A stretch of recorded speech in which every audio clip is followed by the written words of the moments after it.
planes. We don't have problems with Poland. We have a great relationship with Andrzej. Every day, we speak every day with Duda. He is one of the leaders with whom we have this informal relationship. He is asking, what are you doing? How can I help you? Here's some more blood. Agatha and I want to give you, donate blood to you and the injured. Please stay on the line. And in parallel, and this is how we work. So when the President of Poland, President Duda, calls me and I say, please hang on the line 1 second, I dial our military and I'm asking, I say, Poland is sending blood, shall we take it? And they say, take it. And I say, Andrzej, we'll take it. Just imagine how this world has changed and how diplomatic relations have changed. That's the power, that's closeness, but that's the moment. Poland is like that in everything. We are friends, without exaggeration. We have friendly, unbureaucratic relations that is an embrace of support. But we need planes, and today it is a question between Poland and the US, as I understand. And I'm not going to blame anyone because I said they are doing a lot. That's true, and I'm grateful. I don't know who could have done more, and so I'm grateful. But this is the time when we need planes. I can't imagine. We're losing too many people.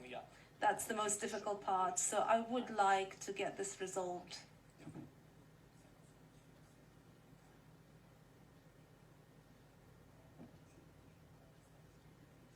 Have you got enough weapons to avoid the capture of Kiev?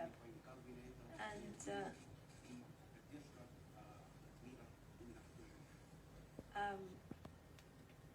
do you think you don't want the war to end?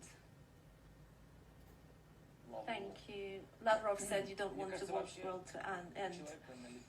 Well, you know, every person deserves the face they've got, and the face betrays their life, their road, and their end. I know the road this man is taken.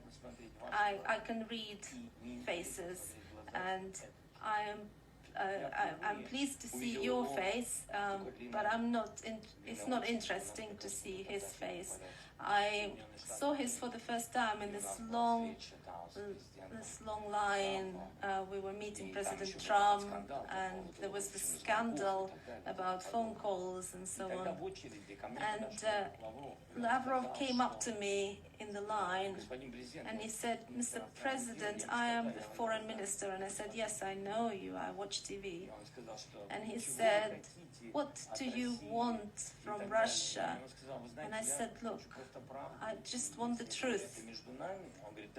Is this between us? And he said, yes, of course it's between us. And I said, well, between us, I would like you to release our territories and for the relations between our countries to go back about 10 years, because the number of friends I used to have and the relations I used to have in business and with the guys from Russia, that's all gone, that's changed, that's been buried, generations have been forgotten, and that's wrong.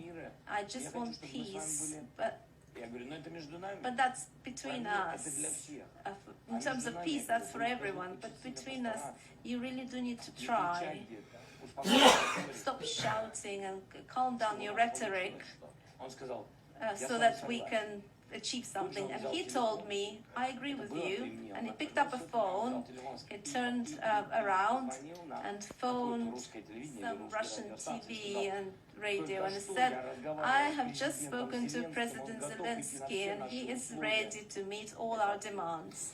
And that was his response. That's the path these people are taking. They're not ready for peace. They're interested in the road to peace, the bloody road, a financial road, and they're interested in the here and now. They don't care what happens after them. But the world is such that there will be a time after them. And what did you want to ask? Did you receive enough weapons to avoid the capture of Kiev? And no, there is no sufficiency in weapons. I don't even want to say it. It's not about building up enough weapons. There's a lot of weapons. They are 10 times more than us, but they are 10 times smaller than us. So it's not about the number of people coming here, but their goal. Our goal is defense and freedom. That's all. We don't have any other values because our children are our freedom. What will be left after me? My children, I want them to be alive. That's all. I don't want anything else. That's what I want on everyone.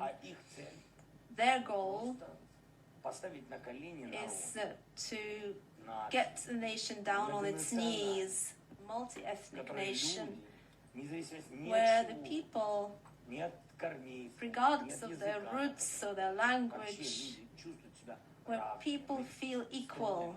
We are building a society like this. We've only just begun building it, but we've always been like that. We are a nation united, and that's what Russia is afraid of. Russia is afraid that we are a united nation, that we no longer have the government and the people. We have one thing. We are all one country, and that's what they're afraid of, because this unity is everything. We want to defend it, and they want to destroy it. Are there any guarantees for what? Guarantees for what? We're not attacking Russia. We're not planning to attack it. Guarantees of what? That, about NATO, we're not members of NATO. We don't have nuclear weapons. What am I supposed to give somebody?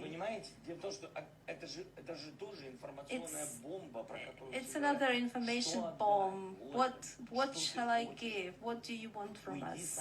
Please leave our land. If you don't want to leave now, sit down at the table of negotiations. I am free. Sit down, but not 30 meters away, like with Macron or Schultz. I'm your neighbor. I don't need to be 30 meters away. I don't bite.